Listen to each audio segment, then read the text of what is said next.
नमस्कार, प्रेस की ताकत में एक बार फिर से आपका स्वागत है। बात करेंगे आज लोकसभा चुनावों की एक बार फिर से चर्चा। आज हमारे साथ हैं शिवसेना हिंदुस्तान के राष्ट्रीय अध्यक्ष श्री पवन कुमार जी गुप्ता। पवन कुमार गुप्ता जी, जिस तरह से चुनावी माहौल लगातार अब गर्म हो गया है, क्या कहना चाहेंगे? जिस तरह से खास तौर पर कुछ पार्टियों के नेता दल बदलकर एक दल से दूसरी ओर जा रहे हैं, उससे साफ पता चलता है कि अब जो राजनीति सिद्धांतहीन हो गई है। पार्टियों के साथ कोई वफादारी नहीं, पार्टियों की विचारधारा से कोई वफादारी नहीं, और केवल सत्ता प्राप्ति के लिए राजनीति का दौर रह गया। आज के दौर में जो इतने बड़े स्तर पे दल बदलियां हुई हैं, उससे साफ पता चलता है कि सिद्धांत की कोई राजनीति नहीं है। अब केवल सत्ता की प्राप्ति के लिए राजनीति है, और यही तौर तरीके आज हिंदुस्तान में दिखाई दे रहे हैं। मल्लिकार्जुन खड़गे अभी 2 दिन पहले कह रहे थे, बोले कि जी आज जो है कि राम मंदिर में बार बार चर्चा हो रही है कि कांग्रेस राम मंदिर में नहीं गए। बोले कि पहले ये तो देख लें कि अगर मेरे जैसे व्यक्ति, उन्होंने अपने आप को संबोधित करते हुए कहा कि मेरे जैसे व्यक्ति को तो मंदिर में एंट्री तक नहीं है। उन्होंने दलितों की बात करते हुए कहा, अपने आप की बात करते हुए कहा कि पहले भारतीय जनता पार्टी उससे ऊपर तो उठ जाए। देखिए, मंदिर भारतीय जनता पार्टी के लिए ये सनातन हिंदू धर्म संस्कृति के प्रतीक है। और जहां तक मल्लिकार्जुन खड़गे जी जो कांग्रेस के राष्ट्रीय अध्यक्ष हैं, उनका ये कहना कि उनके जैसे व्यक्तियों का मंदिर में प्रवेश निषिद्ध है, ये गलत है। हिंदू समाज के ऊपर एक आक्षेप है, और कांग्रेस इस प्रकार की बजर गलतियां करती रहती है, जिसके कारण वो धीरे धीरे हिंदुओं की आस्था और विश्वास से दूर हो गई। और यही कारण है कि आज कांग्रेस की राजनीतिक हालत इतनी पतली हो गई, क्योंकि बिना सोचे समझे जब कांग्रेस के नेताओं ने भाजपा का विरोध करने की बजाय सनातन हिंदू धर्म का विरोध किया, तो उसी के नतीजे निकले। उन्होंने सनातन धर्म का विरोध नहीं कहा। उन्होंने कहा कि अगर मैं दलित हूँ, अपने आप को जो नरेंद्र मोदी हैं वो भी कहते हैं कि मैं ओबीसी का हूँ, मैं इस जाति से संबंध रखता हूँ। बोले कि उनको तो मंदिर में एंट्री है, लेकिन जब हमारे जैसे दलित लोग मंदिर में जाना चाहते हैं तो उनके ऊपर प्रतिबंध लगा दिया जाए। नहीं, ऐसी कोई बात नहीं। जहाँ तक हम लोग जान रहे हैं, जहाँ अभी मंदिर हमारे यहाँ, चाहे वैष्णो देवी माता का मंदिर है, चाहे चिंतपूर्णी है, ज्वाला जी है, कांगड़ा जी है, माता काली देवी मंदिर पटियाला है, बहुत सारे असंख्य मंदिर हैं जहाँ किसी के प्रवेश पे किसी जाति विशेष का नाम नहीं पूछा जाता। जिनके मन में भी श्रद्धा है वो मंदिर में जा सकते हैं, अपनी आस्था प्रकट कर सकते हैं। मल्लिकार्जुन खड़गे ने जो ये बात विशेष रूप से आरोपित किया, वो केवल और केवल हिंदू धर्म की आस्था पे चोट पहुंचाने की बात है, क्योंकि भारतीय जनता पार्टी की मलकियत नहीं है हिंदू मंदिर। हिंदू मंदिर सनातन हिंदू धर्म की मलकियत है, और सनातन हिंदू धर्म तय करेगा कि मंदिर में कौन प्रवेश करे कौन नहीं। और सनातन हिंदू धर्म में कभी कुरीतियों के रूप में रही होगी बात, लेकिन अब सनातन हिंदू धर्म पूरी तरह जागरूक है, और सभी वर्गों को, सभी जातियों को पूरी तरह प्रवेश जो है वो मिलता है, मिल रहा है, और सभी लोग जा रहे हैं। गुप्ता जी, जैसे मल्लिकार्जुन खड़गे अभी राष्ट्रीय अध्यक्ष बनाए गए पिछले कुछ महीनों से, क्या लगता है कि उनके आने से क्या कांग्रेस अपने आप को उभार पाएगी? हाँ, अगर मल्लिकार्जुन खड़गे उनके जो है उनके परछावे से बाहर आ जाएं और कांग्रेस के राष्ट्रीय अध्यक्ष के रूप में अपनी भूमिका अदा करें, तो जरूर कांग्रेस अगर अपने सिद्धांत पे बात करे और सनातन हिंदू धर्म पे चोट मारने की बजाय सनातन हिंदू धर्म की आस्था और विश्वास को समझ के काम करे, भाजपा का विरोध और हिंदुत्व का विरोध दो अलग अलग विषय बना करके काम करे, तो शायद कुछ कांग्रेस का आगे बढ़ना तय हो सकता है। कांग्रेस में गृह मंत्री पटेल भी हुए, जो सोमनाथ जी के मंदिर के पुनरुत्थान के लिए उन्होंने काम किया। अगर कांग्रेस इस प्रकार की विचारधारा को समझ सके, कांग्रेस से मान सके कि पटेल उन्हीं के नेता थे, तो शायद कांग्रेस आगे बढ़ जाए। अगर वो गांधी को मानते और नरेंद्र मोदी आज गांधी को क्लेम करते, कांग्रेस कहते गांधी हमारे थे, तो गांधी जी की जो राम जी के प्रति आस्था थी, जो राम जी के प्रति अटूट विश्वास था, कांग्रेस को उस विश्वास से भी अपने आप को कनेक्ट करना पड़ेगा। ये नहीं हो सकता कि मोदी के विरोध के चक्कर में आप पूरे सनातन हिंदू धर्म को अपना विरोधी बना लो और उनके आस्था के ऊपर चोट मारो, और जो सनातन को मलेरिया कह रहे हैं और अन्य चीजें कह रहे हैं, उनसे आप जाके गठबंधन करो, तो इस देश पे सत्ता हासिल करना ये जो है दूर की कौड़ी साबित हो सकती है। गुप्ता जी, एक इंडी गठबंधन, एक एनडीए गठबंधन, तीसरी ओर है शिवसेना हिंदुस्तान और अन्य जो अलग अलग पार्टीज हैं। अभी तक ना तो आप भारतीय जनता पार्टी के साथ शामिल हुए, पिछली बार जो पंजाब का गठबंधन था, आप अकाली दल के साथ आपने गठबंधन करके सरकार बनाई थी। हालांकि सरकार नहीं बन पाई थी 2022 में, परंतु आपने अकाली दल को गठबंधन में शामिल हो गए थे आप उनके साथ। इस बार कौन कौन सी पार्टियां आपके साथ, या आप किस किस पार्टियों के साथ मिलकर चुनाव लड़ रहे हैं? देखिए, जैसे आपने शुरू में कहा कि बहुत सारे नेता दल बदल रहे हैं और अपनी सुविधा के अनुसार दल चुन रहे हैं। शिवसेना हिंदुस्तान सुविधा के अनुसार राजनीति करती नहीं है, राष्ट्र हित में काम कर रहे हैं। अगर भारतीय जनता पार्टी ने कुछ अच्छे काम किए, चाहे वो धारा 370 हटाने की बात हो, चाहे वो श्री राम जन्मभूमि पे मंदिर निर्माण की बात हो, चाहे वो सीए कानून लाने की बात हो, अगर कुछ अच्छे काम किए तो शिवसेना हिंदुस्तान खुलेआम समर्थन करने में कहीं हिचकिचाहट महसूस नहीं करती। लेकिन जहां जहां पे उनकी गलतियां हुई हैं, जहां जहां पे उन्होंने हिंदुत्व के हितों को उपेक्षित किया और अपने राज सत्ता प्राप्ति के लिए सामूहिक गठबंधन, समय अनुसार गठबंधन किया, चाहे महबूबा मुफ्ती से उनका गठबंधन रहा हो, चाहे अन्य उनके काम रहे हो। जैसे हमारे पंजाब में 35,000 आतंकवाद पीड़ित हिंदू हुए, जिन्होंने देश के तिरंगे के लिए, देश की एकता अखंडता के लिए अपनी जानें कुर्बान कर दी, खालिस्तानी आतंकवाद के खिलाफ चरम सीमा पे जाके लड़ाई लड़ी। और हमें अफसोस है कि भारतीय जनता पार्टी के अकाली दल के साथ 10 साल सरकार रही। इस सरकार के कार्यकाल में भाजपा के किसी एक विधायक ने, किसी एक मंत्री ने सत्ता की मलाई चाटने के अलावा उन्होंने कभी भी इस बात की आवाज नहीं उठाई कि पंजाब के आतंकवाद पीड़ित हिंदुओं के जो मुआवजा था, जिसे मंजूर कराया शिवसेना हिंदुस्तान ने कांग्रेस के मुख्यमंत्री अमरिंदर सिंह को लड़ करके, उसे आप एक फूटी कौड़ी यानी कि भारतीय जनता पार्टी अपने कार्यकाल में नहीं दे पाई। तो हम कैसे मान लें कि पूरी तरीके से भारतीय जनता पार्टी केवल और केवल राष्ट्र हित में और हिंदू हित में काम कर रही है? क्योंकि शिवसेना हिंदुस्तान जब 35,000 आतंकवाद पीड़ित हिंदुओं की बात करती है तो केवल आम हिंदुओं की बात नहीं कर रही। शाखा लगाते हुए जो हिंदू मारे गए द्रेसी के मैदान में, मोगा के मैदान में, ऐसे बहुत सारे कार्यकर्ता मारे गए जिन्होंने तिरंगे के लिए,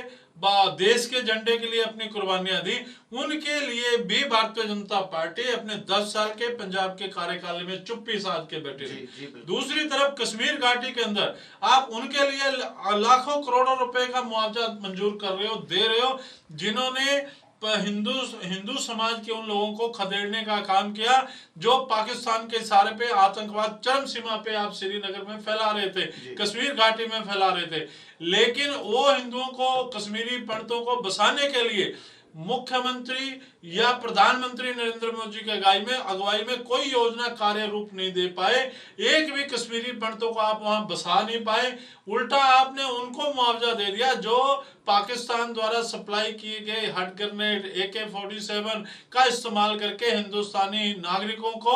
मार रहे थे, उनके खून से होली खेल रहे थे। तो ऐसी परिस्थितियों में शिवसेना हिंदुस्तान एक संगठन है कि अपने निजी स्वार्थों को त्याग करके हम भारतीय जनता पार्टी के उस अश्वमेध यज्ञ के घोड़े को पकड़ करके ये सवाल पूछना चाहते हैं कि जिन चीजों पे आपने अच्छा काम किया हम उसके साथ हैं, पर इन विषयों पे आपका क्या कहना है, इन पे क्या उत्तर है? केवल आपके इन सभी चीजों के साथ सारी चीजें परिपूर्ण नहीं होती। पंजाब में जो आप भारतीय जनता पार्टी एक्सपेरिमेंट कर रही है उसके हम सख्त खिलाफ है। ऐसे एक्सपेरिमेंट देश के हित में नहीं हो सकते। क्या गुप्ता जी यहाँ पर एक्सपेरिमेंट किया जा रहा है? भारतीय जनता पार्टी ने ज्यादातर उम्मीदवार जो घोषित किए हैं कांग्रेस के उम्मीदवार थे, उनको उठा करके, उनको समझा बुझा करके अपने पार्टी की वॉशिंग मशीन में धो करके उन्होंने भारतीय जनता पार्टी का एक पटका पहनाकर अपने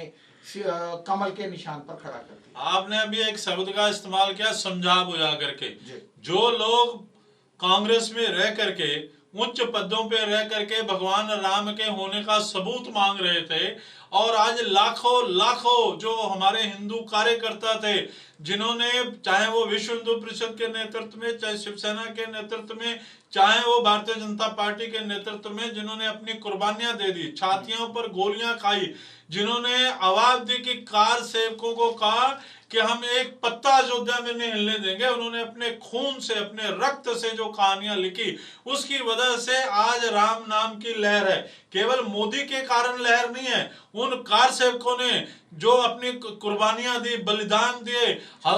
कई सालों से जो लड़ाई लड़ी गई, उसकी चरम सीमा पे आके मोदी जी खड़े होते हैं। लेकिन आज उन लड़ाइयों के कारण, उस युद्ध के कारण जो वातावरण का निर्माण हुआ, आज ये गिद्ध दृष्टि जमाए बैठे थे कि राम नाम की लहर आ गई तो आप कांग्रेस छोड़ करके सत्ता की दलाली करने के लिए आप दोबारा भारतीय जनता पार्टी के मंच पे आ रहे हो, और भारतीय जनता पार्टी के लोग उत्साहित हैं, प्रोत्साहित हो रहे हैं। और भारतीय जनता पार्टी के वो कार्यकर्ता, वो वर्कर जो कई सालों से झंडा उठाए खड़ा था, गोलियों का सामना कर रहा था, वंदे मातरम कर रहा था, शाखा में जाकर, संघ की शाखा में जाकर के भारत माता की जय कर रहा था, वो आज गौण हो गया। और जो शाखा लगाने नहीं दे रहे थे, जो शाखा को हीन समझते थे, जो वंदे मातरम को नारा लगाना पसंद नहीं करते थे, जो भारत माता के अस्तित्व में सवाल उठाते थे, जो राम के अस्तित्व में सवाल उठाते थे और उस समय मलाई काट रहे थे, आज भारतीय जनता पार्टी उन्हें शीर्ष पदों पर बैठा करके ये समझ रही है कि वो देश हित में काम कर रहे हैं, राष्ट्र हित में काम कर रहे हैं। तो यही कारण है कि शिवसेना हिंदुस्तान नामक एक छोटा सा संगठन अपने राजनीतिक मंच से, हिंदुस्तान शक्ति सेना के मंच से यह होकार भर रहा है कि ये घमंड के कारण ये जो आप चला रहे हो ये कतई गलत है, आप होश में आओ। इतिहास साक्षी है, रामायण जी में ये कथन दर्ज है कि जिसने रावण जैसे विश्व विजयी आतंकी योद्धा को हराया, और उस सेना का गर्व जो है, उस सेना का घमंड जो है नाश करने के लिए इसी सृष्टि ने, इसी कुदरत ने लव कुश के रूप में युद्ध में घोड़े की लगाम को थाम लिया था, और दो बालकों ने उस पूरी विश्व विजयी राम जी की सेना के अश्वमेघ के घोड़े को आगे नहीं बढ़ने दिया था। तो श्री रामायण जी के इस चौपाइयों से, इस कथन से, इस वृत्तांत से मोदी जी को भी सबक लेना चाहिए। आपके कार्य प्रशंसनीय, इसमें कोई दो राय नहीं, पर कुछ काम ऐसे हो रहे हैं जिसे कतई बर्दाश्त नहीं किया जा सकता। उसके लिए आपको जागना होगा, और आपके हम विरोधी नहीं है, आपको जगाने के लिए हमें आपके सामने आकर के खड़ा होना पड़ रहा है। गुप्ता जी, आप 50 से ज्यादा सीटों का आप लोकसभा में ऐलान कर चुके और अच्छी खासी टक्कर देने की तैयारी कर रहे हैं, आपकी रूपरेखा बन चुकी है, आप इलेक्शन का चोन मैनिफेस्टो तक तैयार कर चुके हैं। तो क्या यदि आपकी भारतीय जनता पार्टी के साथ कोई चर्चा होती है तो क्या आप भी उस वॉशिंग मशीन में धुलने के लिए तैयार हैं? नहीं, हम पर दाग ही नहीं है तो हमने धुलने का कोई सवाल ही नहीं पैदा होता। जाने के लिए तैयार हैं, उनके साथ जाने का कोई मतलब नहीं है। मतलब यह है कि जिन विषयों को हम उठा रहे हैं, अगर भारतीय जनता पार्टी उसे समझे और उस विषय को समझ करके समाधान करने का प्रयास करे तो उसमें कोई दो राय नहीं है। लड़ाई तो विषयों की है, लड़ाई तो जो हमारे मुद्दे हैं उनकी है। को हम भारतीय जनता पार्टी से नफरत थोड़ी कर रहे हैं, या किसी भी दल से हमारा कोई नफरत नहीं है। आज आपको इस बात का ज्ञान होगा, जिस चीज के लिए हम पंजाब में लगातार लड़ रहे थे कि 35 आतंकवाद पीड़ितों को इंसाफ मिले, उस इंसाफ की लड़ाई हमने कैप्टन अमरिंदर के सामने लड़ी, और उसकी लड़ाई हम लड़ते आए। आज 781 करोड़ रुपए में, लेकिन भारतीय जनता पार्टी ने मंजूर होने के बाद दिए नहीं। फिर हमने 22 जनवरी 2024 को जब रामलला विराजमान हो रहे थे, तो पटियाला से कुछ किलोमीटर की दूरी पे जहां घड़ाम कस्बा है, जहां भगवान राम जी का ननिहाल है, वहां जाकर के हमने राम जी के विराजने की खुशी मनाई, कार्यक्रम किया। उस समय लोग सवाल पूछते थे, जब राम जी, रामलला के विराजने की आंधी आ रही है तो आप ये कौन सा अलख जगा रहे हो। मुझे आज बताते हुए खुशी हो रही है कि जहां आम आदमी पार्टी के विधायक ने उस बात को स्वीकार किया था, आज भारतीय जनता पार्टी के पुराने अलायंस पार्टनर जिनसे अभी बातचीत इनकी टूटी है और बीच बीच में खबरें आती चलती है, आज उसके सबसे प्रमुख नेता सुखबीर सिंह बादल, पंजाब की सबसे बड़ी अखबारों में लीडिंग खबर है कि जो मांग हमने उठाई थी पंजाब में, उसी मांग को उन्होंने आज उठा दिया कि घड़ाम में अगर कह रहे हैं कि हमारी सरकार आएगी अकाली दल की, तो हम घड़ाम में भगवान राम जी के ननिहाल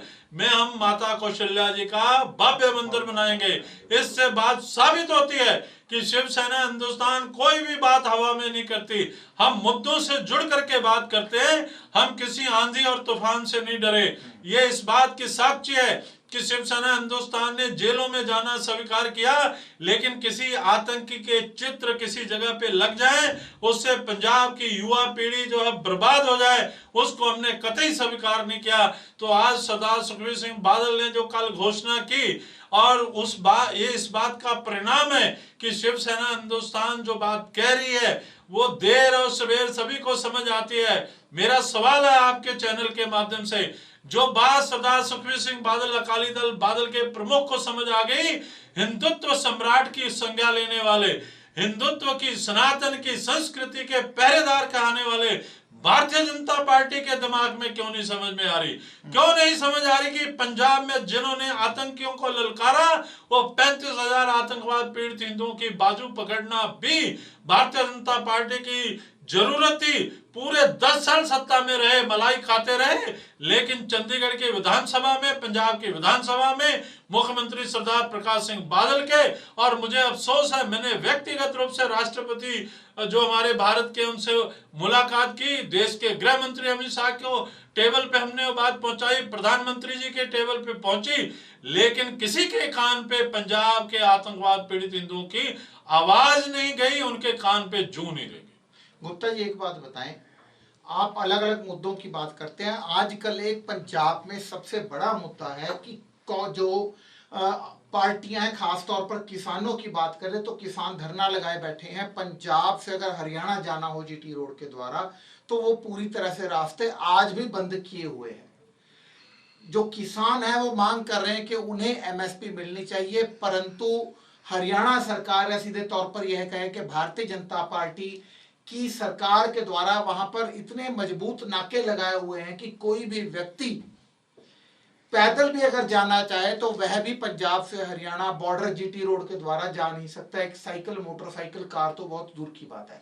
तो किसानों के बारे में आप किसानों के हक में हैं या खिलाफ में हैं, इसमें आप स्पष्ट रूप से बताएं। देखिए, मैं किसानों से हाथ जोड़ के ये जरूर निवेदन करना चाहूंगा कि फिलहाल जब आचार संहिता लग गई तो देश में सरकार कोई ऐसी स्थिति में नहीं जो आपकी बात माने। पर यह भी बात ठीक है, जब किसानों ने दिल्ली में धरना लगाया, उनसे समझौता वार्ता की केंद्र सरकार ने, उनकी मांगे मानी, तो ईमानदारी से उनकी मांगे पूरी की जानी चाहिए। पर किसान भाइयों को भी चाहिए कि आम जनता के हितों को ध्यान में रखते हुए, तकलीफों को ध्यान में रखते हुए, फिलहाल जब तक चुनाव चल रहे हैं तब तक उनको वहां से धरने हटाने चाहिए थे।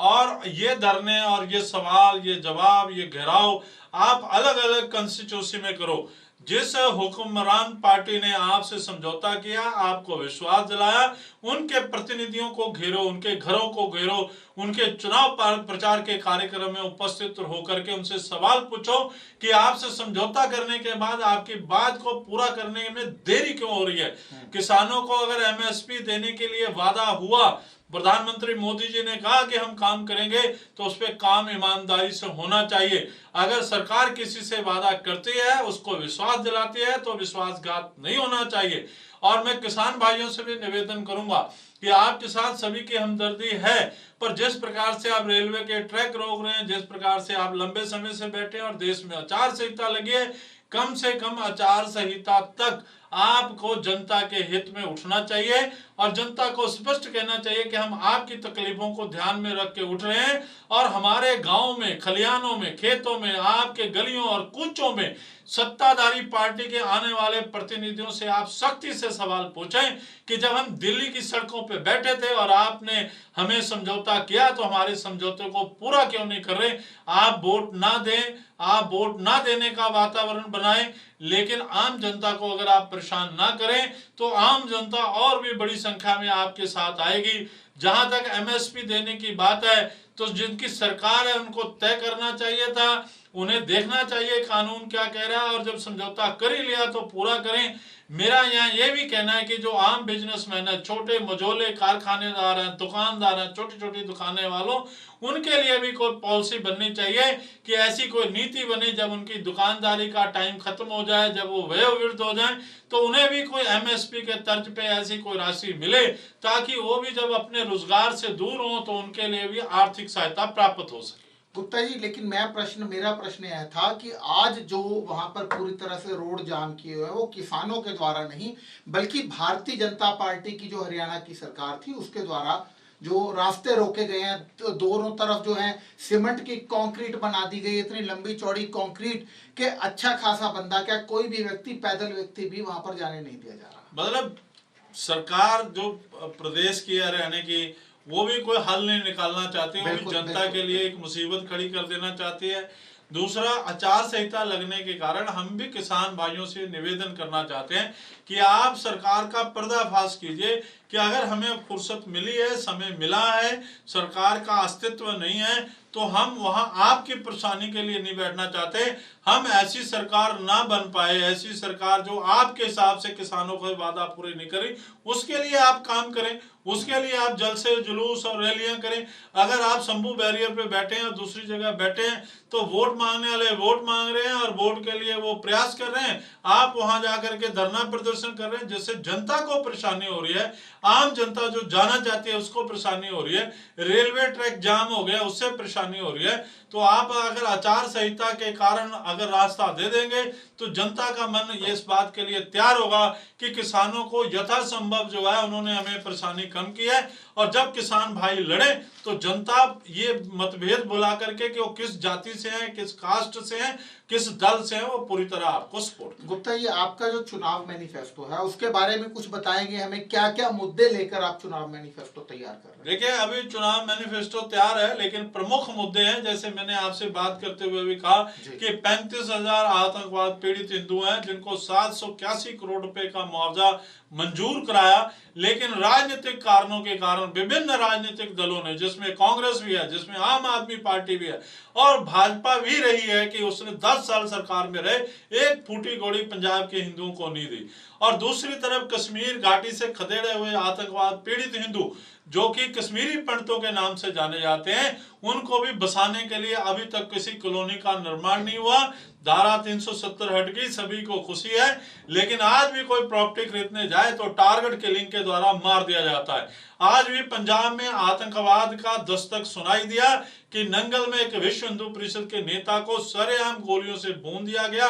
और डीजीपी पंजाब पुलिस ने खुलासा किया है कि ये जो कनेक्शन है पुर्तगाल में बैठे हुए आतंकवादियों से ज्वाइंट हो रहा है। तो ये साफ साफ दिख रहा है कि अभी भी पंजाब में और कश्मीर वैली के अंदर आतंकवाद चरम सीमा पे है। कभी ना कभी दबे पांव रूप बदल करके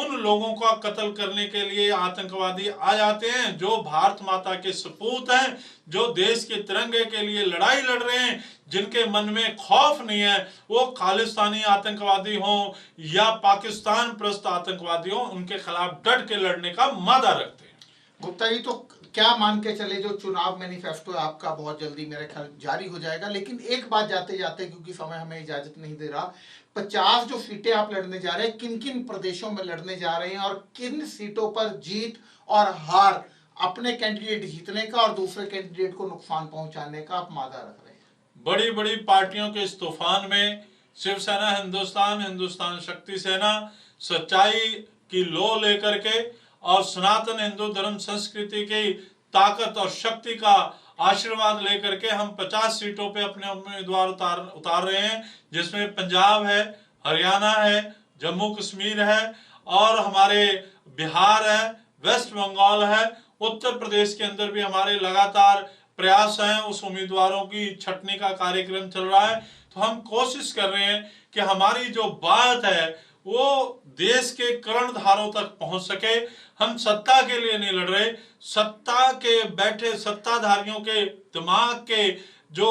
तवाजुन है वो सही रहे, वो जनहित में सोचते सोचते कहीं जन के खिलाफ ना चले जाएं। जैसे एक हाथी के ऊपर महावत बैठा होता है और हाथी को सही दिशा में ले जाने का प्रयास करता है, उसी स्थिति में शिवसेना हिंदुस्तान, हिंदुस्तान शक्ति सेना प्रयास कर रही है। हम मोदी जी के द्वारा किए हुए कामों के खिलाफ नहीं है।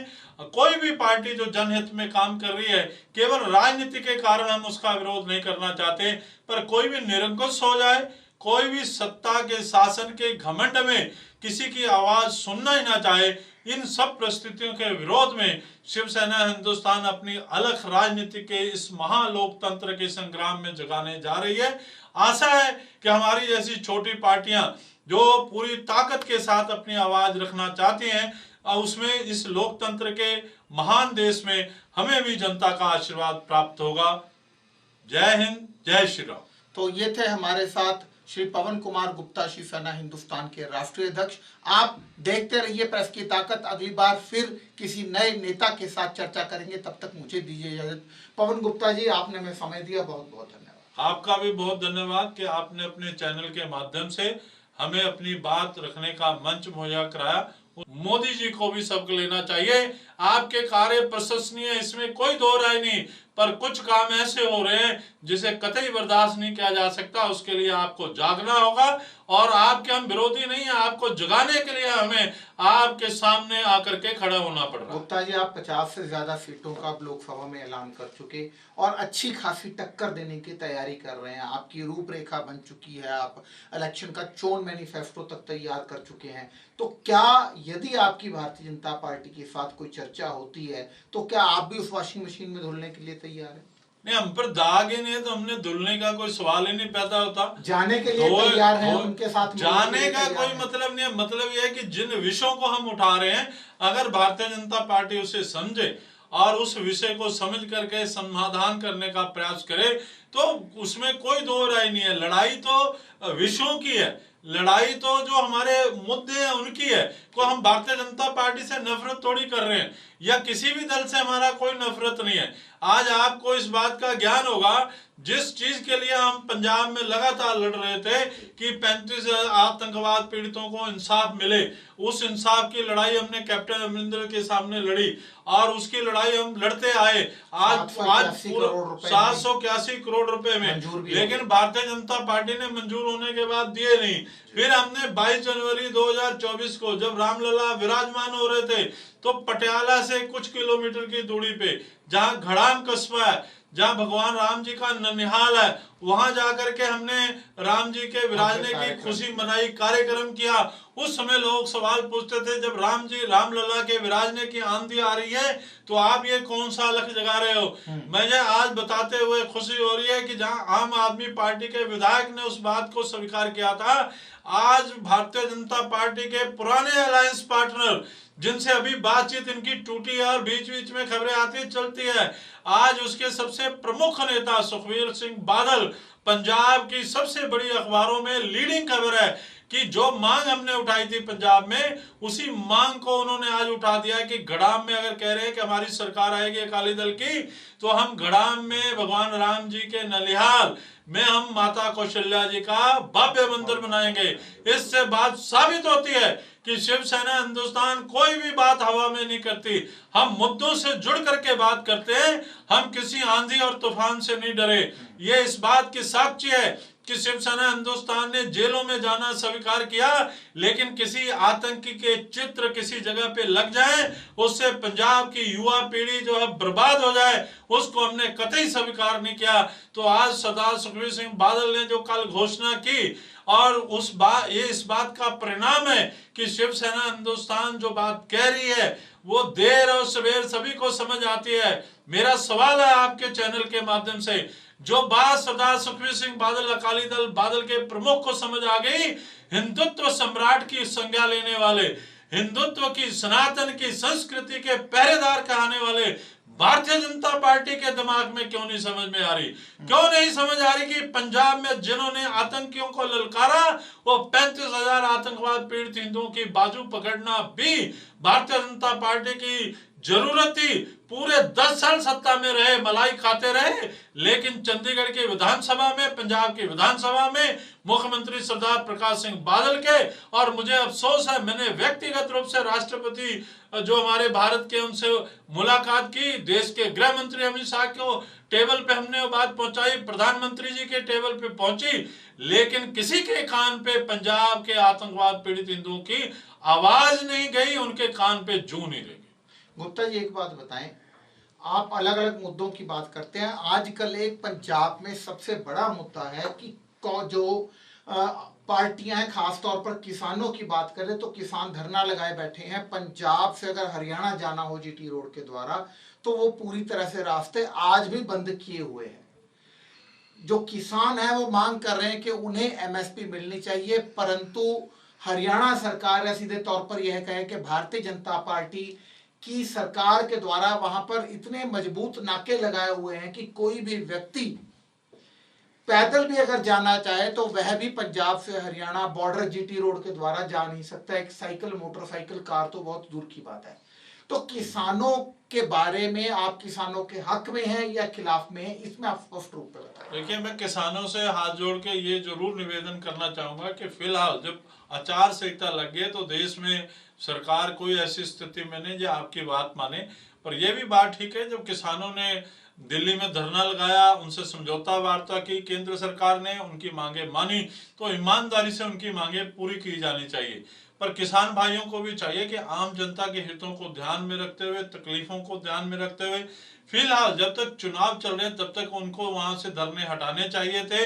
और ये धरने और ये सवाल, ये जवाब, ये घेराव आप अलग अलग कंस्टिट्यूंसी में करो। जिस हुक्मरान पार्टी ने आपसे समझौता किया, आपको विश्वास दिलाया, उनके प्रतिनिधियों को घेरो, उनके घरों को घेरो, उनके चुनाव प्रचार के कार्यक्रम में उपस्थित होकर के उनसे सवाल पूछो कि आपसे समझौता करने के बाद आपकी बात को पूरा करने में देरी क्यों हो रही है। किसानों को अगर एमएसपी देने के लिए वादा हुआ, प्रधानमंत्री मोदी जी ने कहा कि हम काम करेंगे, तो उस पर काम ईमानदारी से होना चाहिए। अगर सरकार किसी से वादा करती है, उसको विश्वास दिलाती है, तो विश्वासघात नहीं होना चाहिए। और मैं किसान भाइयों से भी निवेदन करूंगा कि आपके साथ सभी की हमदर्दी है, पर जिस प्रकार से आप रेलवे के ट्रैक रोक रहे हैं, जिस प्रकार से आप लंबे समय से बैठे हैं और देश में आचार संहिता लगी है, कम से कम आचार संहिता तक आपको जनता के हित में उठना चाहिए और जनता को स्पष्ट कहना चाहिए कि हम आपकी तकलीफों को ध्यान में रख के उठ रहे हैं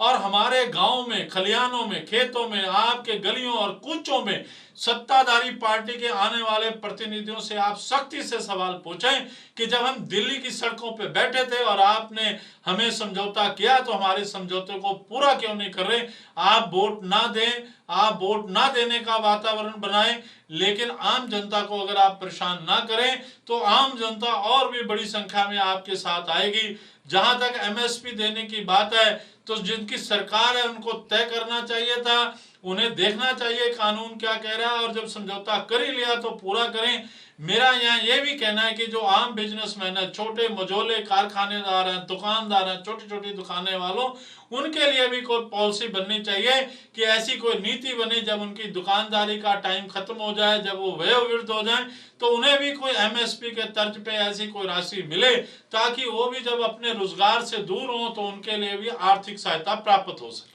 गुप्ता जी, लेकिन मेरा प्रश्न यह था कि आज जो वहां पर पूरी तरह से रोड जाम किए हुए हैं वो किसानों के द्वारा नहीं, बल्कि भारतीय जनता पार्टी की जो हरियाणा की सरकार थी उसके द्वारा जो रास्ते रोके गए हैं, तो दोनों तरफ जो है सीमेंट की कंक्रीट बना दी गई, इतनी लंबी चौड़ी कंक्रीट के अच्छा खासा बंदा क्या कोई भी व्यक्ति, पैदल व्यक्ति भी वहां पर जाने नहीं दिया जा रहा। मतलब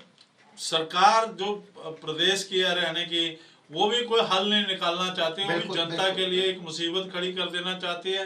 दूसरा, आचार संहिता लगने के कारण हम भी किसान भाइयों से निवेदन करना चाहते हैं कि आप सरकार का पर्दाफाश कीजिए कि अगर हमें फुर्सत मिली है, समय मिला है, सरकार का अस्तित्व नहीं है, तो हम वहां आपकी परेशानी के लिए नहीं बैठना चाहते। हम ऐसी सरकार ना बन पाए, ऐसी सरकार जो आपके हिसाब से किसानों को वादा पूरे नहीं करी, उसके लिए आप काम करें, उसके लिए आप जल्द से जुलूस और रैलियां करें। अगर आप शंभू बैरियर पे बैठे हैं और दूसरी जगह बैठे हैं तो वोट मांगने वाले वोट मांग रहे हैं और वोट के लिए वो प्रयास कर रहे हैं, आप वहां जाकर के धरना प्रदर्शन कर रहे हैं, जिससे जनता को परेशानी हो रही है। आम जनता जो जाना चाहती है उसको परेशानी हो रही है, रेलवे ट्रैक जाम हो गया उससे परेशानी हो रही है। तो आप अगर आचार संहिता के कारण अगर रास्ता दे देंगे तो जनता का मन ये इस बात के लिए तैयार होगा कि किसानों को यथासंभव जो है उन्होंने हमें परेशानी कम की है। और जब किसान भाई लड़े तो जनता ये मतभेद बुला करके कि वो किस जाति से हैं, किस कास्ट से हैं, किस दल से हैं, वो पूरी तरह आपको सपोर्ट। गुप्ता जी, आपका जो चुनाव मैनिफेस्टो है उसके बारे में कुछ बताएंगे हमें, क्या क्या मुद्दे लेकर आप चुनाव मैनिफेस्टो तैयार कर रहे हैं? देखिए, अभी चुनाव मैनिफेस्टो तैयार है, लेकिन प्रमुख मुद्दे हैं, जैसे मैंने आपसे बात करते हुए भी कहा कि 35,000 आतंकवाद पीड़ित हिंदू हैं जिनको 781 करोड़ रुपए का मुआवजा मंजूर कराया, लेकिन राजनीतिक कारणों के कारण विभिन्न राजनीतिक दलों ने, जिसमें कांग्रेस भी है, जिसमें आम आदमी पार्टी भी है और भाजपा भी रही है, कि उसने 10 साल सरकार में रहे, एक फूटी गोली पंजाब के हिंदुओं को नहीं दी। और दूसरी तरफ कश्मीर घाटी से खदेड़े हुए आतंकवाद पीड़ित हिंदू जो कि कश्मीरी पंडितों के नाम से जाने जाते हैं, उनको भी बसाने के लिए अभी तक किसी कॉलोनी का निर्माण नहीं हुआ, धारा 370 हट गई, सभी को खुशी है। लेकिन आज भी कोई प्रॉपर्टी खरीदने जाए तो टारगेट किलिंग के द्वारा मार दिया जाता है। आज भी पंजाब में आतंकवाद का दस्तक सुनाई दिया कि नंगल में एक विश्व हिंदू परिषद के नेता को सरेआम गोलियों से भून दिया गया और डीजीपी पंजाब पुलिस ने खुलासा किया है कि ये जो कनेक्शन है पुर्तगाल में बैठे हुए आतंकवादियों से ज्वाइंट हो रहा है। तो ये साफ साफ दिख रहा है कि अभी भी पंजाब में और कश्मीर वैली के अंदर आतंकवाद चरम सीमा पे है। कभी ना कभी दबे पांव रूप बदल करके उन लोगों का कत्ल करने के लिए आतंकवादी आ जाते हैं जो भारत माता के सपूत हैं, जो देश के तिरंगे के लिए लड़ाई लड़ रहे हैं, जिनके मन में खौफ नहीं है, वो खालिस्तानी आतंकवादी हो या पाकिस्तान प्रस्त आतंकवादी हो, उनके खिलाफ डट के लड़ने का मादा रखते हैं। गुप्ता जी, तो क्या मान के चले जो चुनाव मैनिफेस्टो है आपका बहुत जल्दी मेरे ख्याल जारी हो जाएगा, लेकिन एक बात जाते जाते, क्योंकि समय हमें इजाजत नहीं दे रहा, 50 जो सीटें आप लड़ने जा रहे हैं, किन किन प्रदेशों में लड़ने जा रहे हैं और किन सीटों पर जीत और हार अपने कैंडिडेट जीतने का और दूसरे कैंडिडेट को नुकसान पहुंचाने का आप मादा रख रहे हैं? बड़ी बड़ी पार्टियों के इस तूफान में शिवसेना हिंदुस्तान, हिंदुस्तान शक्ति सेना सच्चाई की लो लेकर के और सनातन हिंदू धर्म संस्कृति की ताकत और शक्ति का आशीर्वाद लेकर के हम 50 सीटों पे अपने उम्मीदवार उतार रहे हैं, जिसमें पंजाब है, हरियाणा है, जम्मू कश्मीर है और हमारे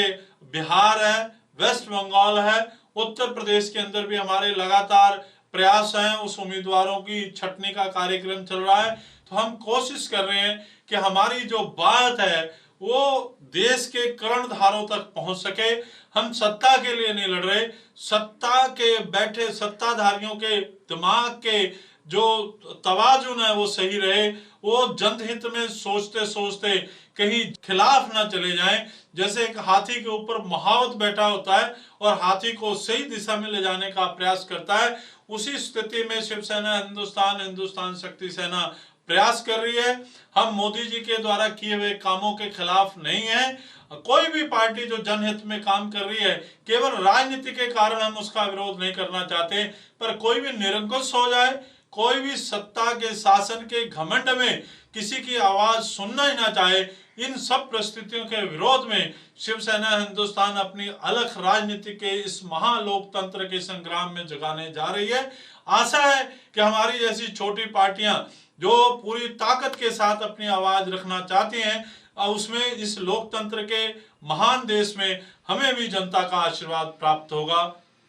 जय हिंद, जय श्री राम। तो ये थे हमारे साथ श्री पवन कुमार गुप्ता, शिवसेना हिंदुस्तान के राष्ट्रीय अध्यक्ष। आप देखते रहिए प्रेस की ताकत। अगली बार फिर किसी नए नेता के साथ चर्चा करेंगे, तब तक मुझे दीजिए इजाजत। पवन गुप्ता जी, आपने हमें समय दिया, बहुत बहुत धन्यवाद। आपका भी बहुत धन्यवाद कि आपने अपने चैनल के माध्यम से हमें अपनी बात रखने का मंच मुहैया कराया। उसके लिए मैं आपका और आपकी पूरी टीम का बहुत धन्यवाद करता हूँ।